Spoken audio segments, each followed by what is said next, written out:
Hello and welcome everybody to the Atomley Podcast. This is the first in what we hope to be a long-running series of podcasts, and we have Kim Page here, who is our very first guest, and she is a communications trainer, and she uses the method called the right kind of loud, which she is going to explain what that means in a second. Very first thing to say about this series, what we're going to be covering is everything to do with webinars and adjacent to webinars. And obviously, Kim, as a communications expert, is going to cover lots of topics, primarily webinars, but also other types of meeting and other types of communications as well. So, Kim, welcome. How are you? Thank you so much for welcoming me. Honored to be your pioneer first guest, and congratulations with your podcast series. This is exciting. Yeah. Thank you, and thanks for agreeing to be the first guest, and an esteemed one at that. So please do tell us all a little bit about yourself and how you help your customers as a communications trainer. Absolutely. Thank you. So I have the method called the right kind of loud, as you can see here. And the right kind of loud means finding the way to reach the person you're trying to reach, the audience you're trying to reach, and finding and fine tuning to that person or situation, and also fine tuning to the kind of influence you're looking for. Sometimes we want to entertain, sometimes we want to calm people down, sometimes we want to really increase our gravitas and our credibility, all these different things. And when the pandemic came, of course, I suddenly found myself drawing on my whole toolbox into the living room and the home office, to all these other people's living rooms and home office. And then I added onto my toolbox with this one here, as you can see here, that I can allow online mastering meetings from our home office, because I kept saying to my clients, this is what's on. So it's an interesting world. There's a lot of things we can do now that we tune in online, and there's a lot of challenges with it as well. So, but here we are. Yeah, absolutely. I mean, you were very kind to give me a free copy of the book, which I have read, and I think it's really insightful, really interesting. There's lots of things that I certainly do as part of the book, which I probably shouldn't, and there's lots of other things which I probably should be doing. So I've learned lots from it, and you're covering all sorts of topics from how to weave storytelling into your meetings through to how to kind of replicate the face-to-face interaction through digital mediums. So could you just maybe tell us a little bit more about what's covered beyond those topics? There's a vast array of things that you cover, but just the kind of summary of what's covered in there and what your inspirations were for those topics. Thank you. So when I sat down to write this ebook, it was kind of a collection of all the tools I had developed when we went into the home office. I started by looking through all the PowerPoints from all the sessions I delivered. And that was a lot at that time. I developed my own course, and I was a guest speaker here, and I did a lot of trainings, and then from those PowerPoints, because I thought, what is it that I've been passing on? So basically it's about audience awareness, it's about mastering meetings, which we will talk about, and webinars. It's about handling difficult conversations. It's about cultural codes working internationally, because that's one of the things that happened when we went online, that suddenly we had the whole world on our screen.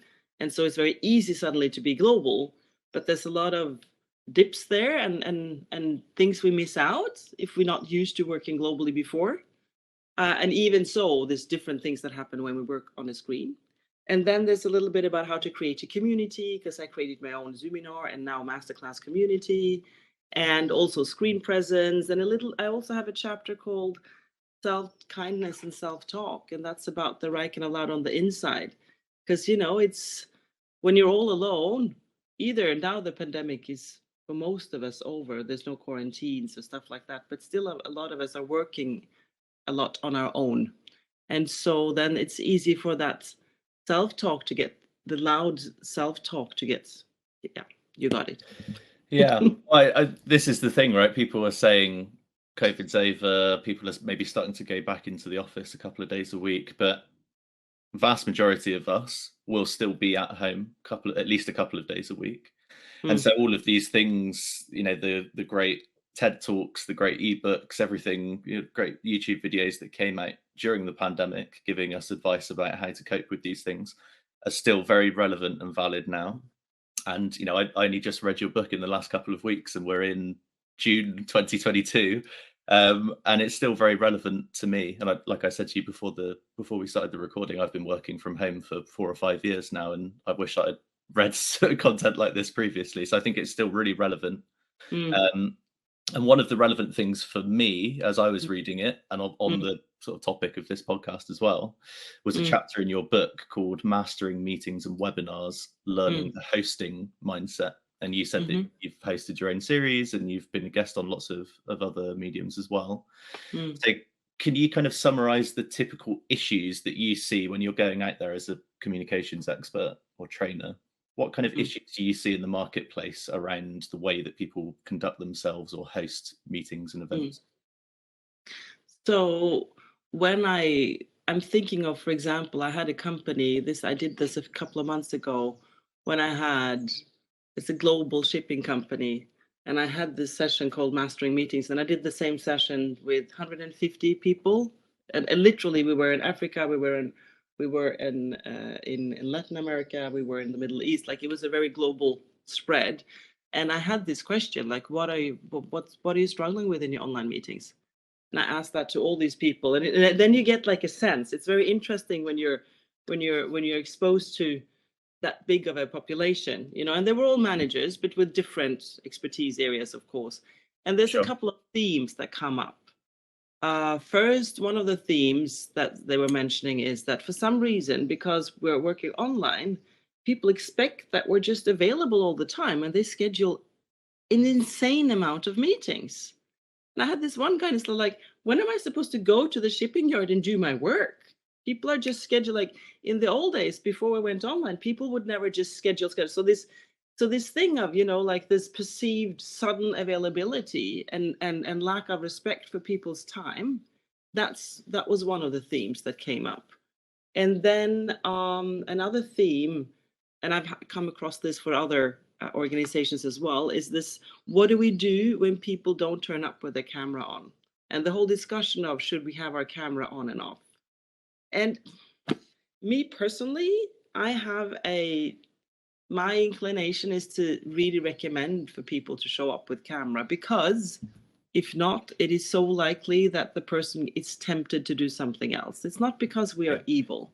It's because, and even when I am on the phone with someone or talking to someone, I need to really hold myself in for not to start scrolling on my phone, because the eyes and the fingers, they have like their own life. It's like they start doing things without me even thinking, and suddenly you mention something interesting and I start Googling it or whatever, Yeah, exactly. I think I completely agree. I think I work with some clients who have a culture of camera off, and most of them nowadays camera on, and you can actually see over the years that I've worked from home the transition where people now most of the time have their cameras on. And I completely agree. It's, a chapter in your book as well is talking about how to kind of replicate face-to-face in a virtual environment. And in lieu of everyone having virtual reality headsets on, which will happen, I'm sure, at some point in the near future, having the camera on and being able to look into someone's eyes through this thing up here, really helps with that. But anyway, I had a conversation with someone recently who pointed out how he or she, or I think it was a he, was actually tuning in, and he didn't like turning up with his camera. I mean, there's no absolutes there, and that's the point. Like, we are figuring it out. But I mean, what I recommend is to contract with the person that you're going to have a meeting with before the meeting. And I mean, the contracting is very basic. Like, you're busy, I'm busy. I want to make the best of our time. You want to make the best of our time. It's easier for us when we go from 5 senses to 2 senses. Let's keep those 2. Because when you take away the video, it's only 1 out of 5 senses left. And, it's also more welcoming, I think. And of course, sometimes people have, they have too little Wi-Fi or something is going on. But that's my general thing. So that's one thing. And then the tendency, I mean, in meetings in real life, unfortunately, in a lot of places, you have one or two people who are dominating a conversation, right? And so when you then translate that to the online, I'm just talking about the three most common problems that I hear about and try to help with. And so if you have a group of two or three, you have 10 people there or 7 or 8, and two people are, really dominating, that's bad in real life.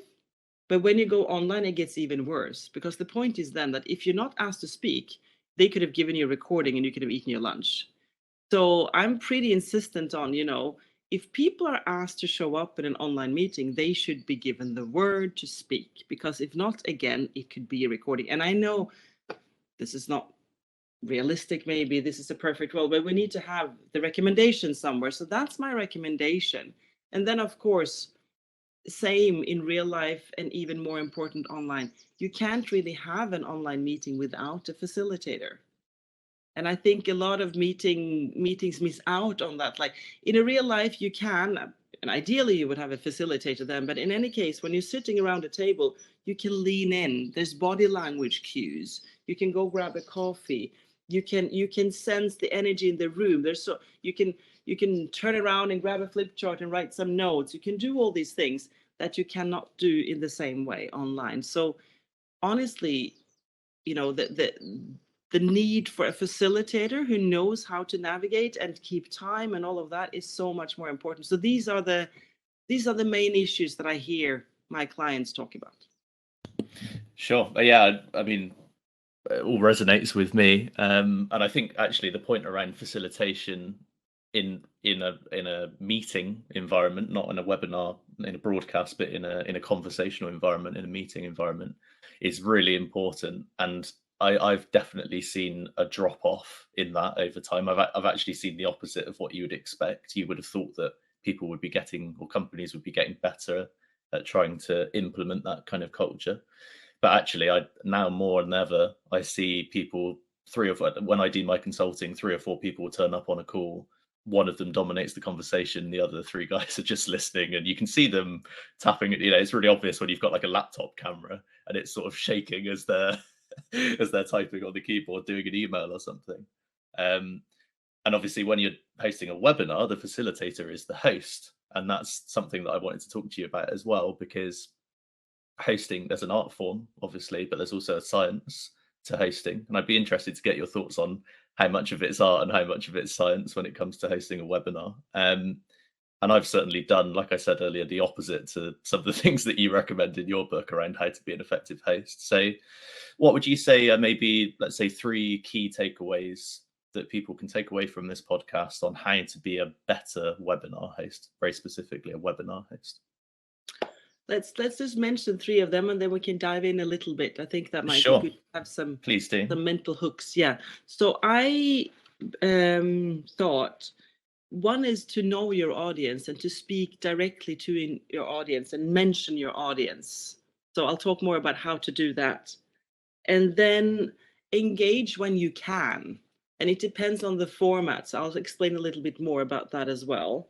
And then, because again, we're talking about, the 2 senses we have left, be intentional about your screen presence. And I'll show you a little bit what I mean about that.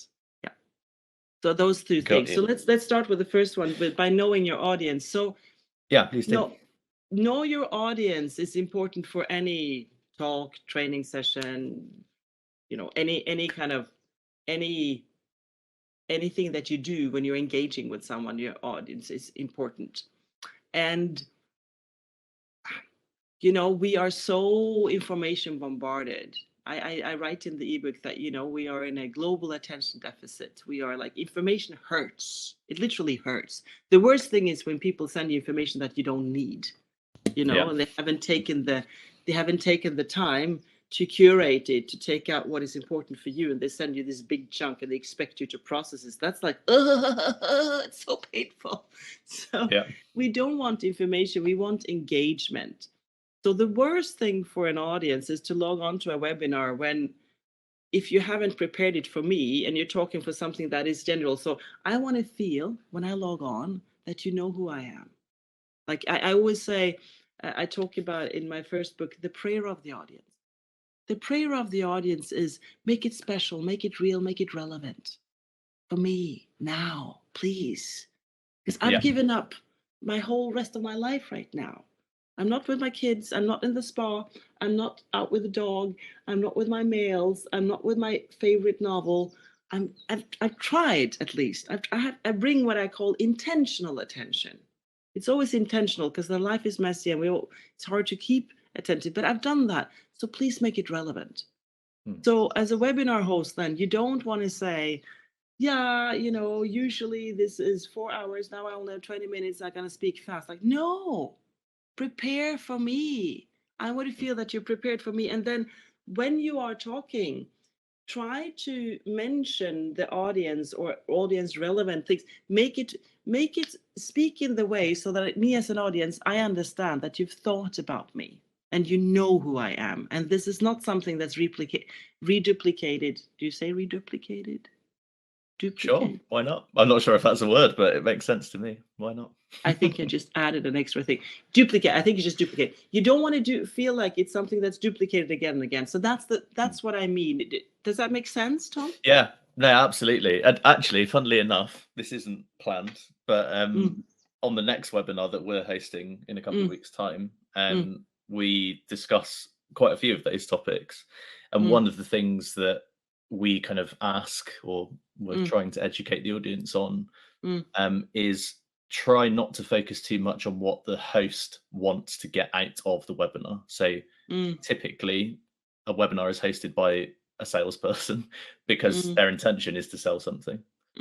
What we try to kind of educate people on is the fact that there does need to be a relevancy to the host or the host's company, the sponsoring company of the webinar. Sure. Because otherwise it's irrelevant content to both parties.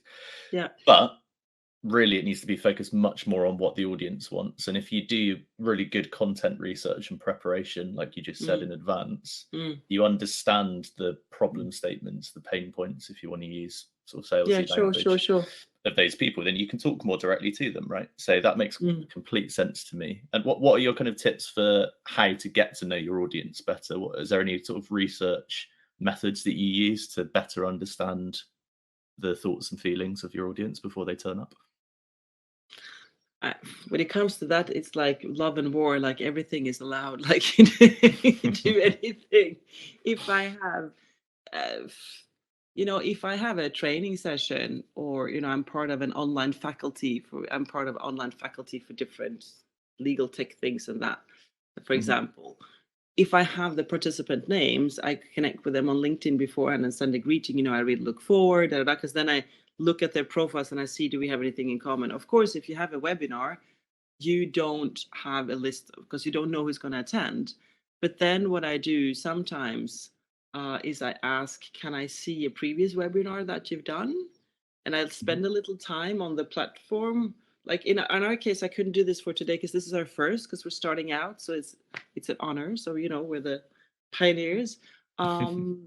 However, when I've been webinar guests in other forums, I try to get a sense of the platform. I try to get a sense of the language. I definitely want to have a conversation with with my co-host, facilitator, whoever is inviting me. And I try to get a sense of where's the buzz there. And in my conversation with the other person, I ask, like, who is your audience? So with you and me, I've seen some of the webinars you've hosted. You sent me a sample. I looked at that. We had a conversation. I talked about, I don't think I'm your target, but I think the target audience is very marketing thing, because you had some abbreviations I didn't understand. So that was part of. So yeah, anything that you can do so that and I mean, even if it's not your audience, I mean, I have a lot of audiences in my hand that's not my audience. I don't need to be a legal tech person, and I don't need to be a shipping manager in El Salvador or wherever it was, but I need to know a little bit about what's up for them. Yeah, exactly. It's all about understanding what, anyone that's coming to a webinar is obviously looking to learn something, maybe not even learn something, but just to engage with some like-minded people. I And was so it going to is say, and that's a possible segue to. into the next one, because I think that's a misunderstanding. People are not logging on to learn. People are logging on to feel that they belong. Mm. And I think that's the thing. So because people don't want information, they want to feel like I'm part of something. This webinar, this session takes me out of my isolation in my home office. So sure, learn. I'm doing this. I don't want to undervalue. I mean, the learning interest is there, but I think if you dig a little deeper, people want to feel part of something, and they want to be taken out of their capsules. And that leads me into the next one, if you allow, and that's engage when you can, right? So I'm segueing us, if that's all right. I'm segueing. No, please do.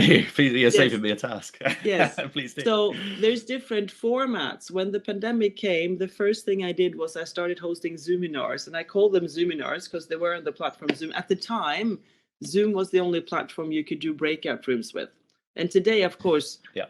the phrase Zoominars is not relevant anymore, because you can do breakout rooms on, I think, even Google Meets now. You can do it on Microsoft Teams, etc. But in those days, and I went out and dabbled very fast. What are the formats that I find engaging? And then I created my own. And that is very based on breakouts.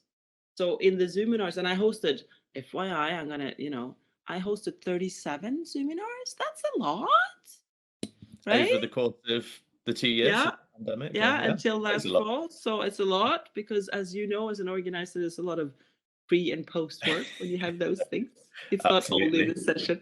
Anyway, and then I reshuffled into masterclass, which I'm hosting now. But when I did the Zoominars, and I just did a guest talk for an internal communications company organization, and we did this format, and they loved it. And that format is basically get people together, do a check-in, so everybody's voice gets heard. If they're less than 15, it only takes 5 minutes if you model it very fast and crisply. And then the speaking time is 5 minutes, and send them out to a breakout room with a catered question. Back in dialogue, speak 3 minutes, send them out and get them back, and then have an outro. That is magical. People are like, yoo-hoo! It's so nice. So, and again, of course, for a webinar, that might not be possible. I'll get there. Yeah. Then for a webinar, what you can do a check-in in the chat box. Do you want to say something? What is your thought on this? No, I was just going to say, we use the term, rightly or wrongly, we use the term webinar, but actually in one of the webinars that we did recently, we spoke about the fact that there are at least half a dozen viable formats that we put under the umbrella of webinars. Sure. And actually, we found that one of the most successful formats that some of our clients use is roundtables, and using exactly that type of functionality that you just said, where you can send people off to talk one-to-one or in small groups around a topic.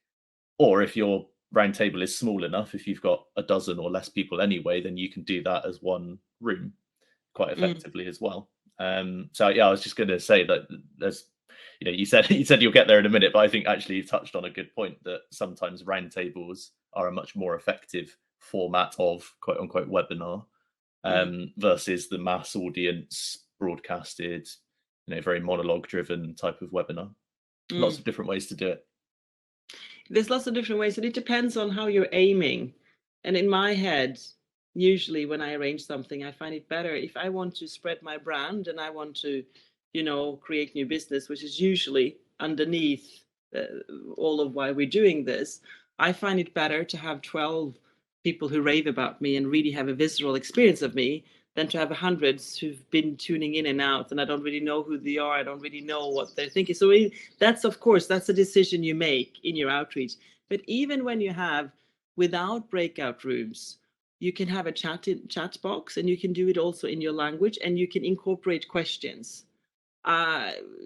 You want to incorporate questions sooner rather than later, right? And so if you have a 45-minute webinar, max speaking time 20 minutes max. And then so try to make it engaging with my newest format that I do now, because I've done so many Zoominars, and I was like, I need to shift this, because by now I can't come.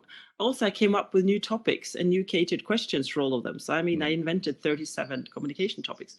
So what I do now, it was a lot. Now I have what you call a master class. And what I do now, I still keep the check-in when everybody gets to speak. And then I coach someone on their communication challenge. So it's a live coaching. And I do that for a little less than 20 minutes. Then we have a breakout room and people talk about what came up for them. And then we have Mm. dialogue. And that is also very nice. So that's the new, and I do it once a month instead of twice a month. So it's a little adjusted. Yeah, I've seen that. I mean, there's lots of other trainers, coaches that are using that kind of format as well, where they solve, because again, if you've profiled your audience properly and everyone in the audience has a similar, I mean, the easiest way to think about this is very reductive, but it's to say they will have a similar job title or they work in the same industry, because you know that the problem statements are going to be roughly similar. It's more nuanced than that. But if you're having a one-to-one conversation with one of those people and you're helping them, it's relevant to everyone else that's listening as well, as long as that person's happy to, you know, to be picked on. But obviously you're giving them lots of value so they don't mind being picked on. I think it's a great way of doing it. And again, that's just another format that you can use in this broad sort of webinar terminology that we use. Yeah, I mean, in our masterclasses, to be fair, we have completely different job titles and completely different continents and countries, and that's actually what makes it interesting. Okay. But so I just want to say that relevancy can extend anyway, because people, you know, trying to get through to somebody, that's what the right kind of loud is, and that's very usually transferable. And I think, but so I just wanted to expand that a little bit. I think the reason people come back, or the people, because I always have some returners, many returners and a few newcomers, and it's again, people feel like they're a part of something, they belong. And I think that's that community sense. That's one of the biggest things that we can create with our webinars. Even when people don't speak, even just by the questions and stuff. I know a lot of different formats. I think the belonging should not be undervalued. Yeah. Yeah, absolutely. Yeah, I completely agree, and I think yeah, all these different formats, ways of doing things. At the end of the day, you have to find a format that works best for the medium that you choose and the type of content. And obviously, your content, by its very nature, applies almost pretty much to every professional, I would imagine. Communication skills are in my required of specific every case, person. it does. So Kim, the other topic that you mentioned was being very intentional in your screen presence, and obviously you need your camera on to have screen presence, presumably, unless there's a tip that you have for that as well. So can you tell us a little bit about how to be a more engaging through the screen to your audience? So first of all, have your camera on. That's the basic, especially if you're the host. Good. Yes. And then, I mean, I think everybody knows the basic by now, but I usually mention it. For example, I have a little ring lamp behind my laptop right now. So if you look at my face right now, and I mean, it's daylight, it's sunlight, it's June. I've got lamps here. I got a big up lamp in the bottom, but still, if I do this, can you see the difference? It's a little bit like when I put it on again, like the face becomes the protagonist. So, and I have 3 different kinds of lights. So have a little ring lamp, make sure you're straight in front. Worst case scenario, which I do still a lot of, is that people are standing or sitting somewhere and there's a big window behind them. So it's light around them and you can't see them and they're all dark. And talking about sitting or standing, I don't know if you're noticing, but I'm standing right now. So that makes it easier for me to be present and to be dynamic and to move. I don't stand all day. I stand for my sessions and for my meetings. And then when I sit and work, I want to have my notes and stuff. So that's just some basics. And then if you can, if it's possible, be intentional and use some 3-dimensionality and some colors. You can see I have my roar here. I have some fairy light. I have my, you know, my diplomas. I have a little globe. I even have a little TEDx diploma here. Like, it's okay. Because I have a shelf, it's possible. It doesn't need to be like that. If you have a flat wall, you can play around with like a piece of fabric maybe. And there's a very fun way to be inspired for your screen presence. And it's a Twitter account called Rate My Skype Room. And it's hilarious. So if you note this, it's called Rate My Skype Room. And it's a couple, and a man and a woman. And they literally just take screenshots from people who are on TV or on the news or wherever. And they rate on a scale from 1 to 10 how people show up. And it's funny. They have humor. And I can imagine looking at that and kind of aggregating, for want of a better word, the better scores. It probably would tell you a lot about the best types of background that you should be. I mean, I'm Yes, shamefully just a white wall here with the corner of a picture in the corner of my sofa, which doesn't inspire much. But if I had what you've got in the background there, I yes, always think bookshelves are great because it's a great conversation starter as well. You can see on the spine, you can see the names of some of the books, and you get into a meeting or you can say, "Oh, I've read that one before," and it just starts a conversation, right? So absolutely. But I mean, the point, sometimes people, for various reasons, they need to have what you call a blurred background because it's not appropriate where they are. That's fine. But I mean, I'm talking about scenarios, best case scenarios. And the Rate My Skype Room is a fun one. So I think you'll enjoy looking at that one for a while at least. Yeah. I'll get the link and I'll put it in the description underneath the podcast. Okay, perfect. Well, yeah, thanks, Kim, for those kind of 3 takeaways. So I'll just to recap, so it's knowing your audience and kind of speaking to them, and what they want to engage with or what they want to learn when they're on the Yeah. webinar or in the meeting. Engaging when you can and choosing the right ways to engage, whether that's Yeah. in round tables, breakout rooms, whatever it is, and then being intentional in your screen presence, and hopefully having a better background than me. That's a good start. If you're listening to this on audio, none of what I said made any sense, but if you're watching the video, you'll understand what I mean. Yeah. Very good. Well, we're coming up to the end of the hour, or half an hour, but there's a couple of things that I wanted to ask you very briefly, and these are questions that we're asking. Well, you're the first one, but in the podcast, we're going to be asking everyone this, and we've also been asking the guests on our webinars as well. What do you think the future of webinars or virtual events in general holds? Or maybe where do you want to see it go based on your experiences? What do you think could be improved in the industry? I feel like when you say that, I get like 2 very visceral, like my body goes into 2 directions, and one of them is Sure. like the very impersonal, this is just what we're rolling out, this is what you need. And at the end of that, I'm sorry, but I even see Russia, it's like this kind of like control, like this is, I'm talking to you, you need to listen, and it's very disengaging. And on the other Yeah. one, you have that, the flow of engaging, and being very aware of who we are and creating more and more community. Because I find that the tech world that we're in, it has that huge potential for community. And again, I see that very often that's not really tapped into.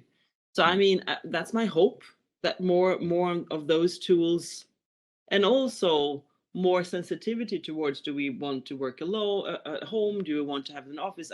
I'm hoping this going to continue with the future with more flexibility so that we as professionals can choose. But also, I think it's good to have an office to go to. There's some organizations where there is no office to go to at all. And I know people who've been hired during the pandemic, they never have an office. They have nowhere to go and they feel kind of isolated. So, but it was a little scary when you said it. I had those 2 like, whoom. So we don't know the future yet, but I think both are there. And I'm hoping that the engagement one and the tuning in and listening to each other one is going to be stronger and stronger. That's what I'm hoping. Exactly. I think they'll both be there, but hopefully people will be much more attracted to and want to engage with the latter. And I think, just on the point of community, one of the points that we make when we speak to our clients is, if you're running webinars, if you can stitch the creation of a community, or the audience has the ability to join a community after the event, it also enables you to work with them or engage with them long term, sell to them, whatever you're trying to do long term. But also then that you've got that ready, whether that's a Slack channel or a LinkedIn group, whatever it is, you've got that ready-made audience, so that when you run your next webinar, all you need to do is send that mailing list or that group a message, and then you've already got your pre-made audience for your next one. So community creation, super important. Very good. Okay, well, thank you, Kim. Last things, can you just tell us where the audience listening can find you online, LinkedIn, etc.? What's the best way to contact you? Of course. My pleasure. On LinkedIn, I'm Kim A. Page. It's very important with the A. My middle name is Annette, because if you just write Kim if you Google me and you write Kim Page, there's many of us, which is strange, but that's the way the world is big. So when you Google me or look for me on LinkedIn, please remember my Kim A Page. My website is rightkindofloud.com. So that makes a lot of sense, I think. And you can sign up. There's a little, if you go to my website, there's a masterclass sign up and you automatically get added to my invite list. We meet in my masterclass the last Friday every month, 4 p.m. UK time. And you can download the free first chapter to my book there, which is about the voice as a communication tool. And then I'm basically mostly on LinkedIn. I had an Instagram account that was hacked, so that's not my platform anymore. Twitter, I never got into it. It's not my preferred communication style. So honestly, and Facebook in my professional view is not really relevant. So LinkedIn is where you find me, and then my website, rightkindofloud.com. And I hope to see you and keep engaging with you out there. And I hope that you and your podcast series will be very successful and gather lots of interesting people. Thank you. Well, I mean, great conversation today. So if we can continue with the same caliber of guests in the future, I'm sure it'll be super successful. I'm praying that it will be. And yeah, I'll also put the links to all of those social channels, etc., and the website in the description, and how to buy the book as well. I definitely. Is it, how much was it, Kim? Okay, I got it for free, so I don't know. It's $9.99, so it's less than lunch. It's an easy Exactly. Well, I spent more than that on lunch yesterday, so it's well worth a read, well worth the download. So thank you, Kim. I'm just going to do a really quick outro to the podcast. Absolutely. And then I'll come back to you to say goodbye. So just a very quick word about Atomley. We help build and run webinars for B2B businesses. So if you're looking to start running webinars, or if you're already doing webinars and you want to optimize them and improve them, particularly for the purpose of lead and customer generation, but also on other topics of education, thought leadership, etc., then we can help you with that. The podcast will be released probably sporadically to start with, but we want to get into a groove of every two or 4 weeks at some point. So keep an eye out for that. And yeah, final thing to say, Kim, thank you very much for being a guest. Lovely to have you. Thank you. And let's make some right kind of noise out there. Let's find our groove and make some right kind of noise and connect with our audiences. That makes us happier and it makes the world happier. Absolutely. Well, thank you very much, Kim. Speak to you again soon. Okay.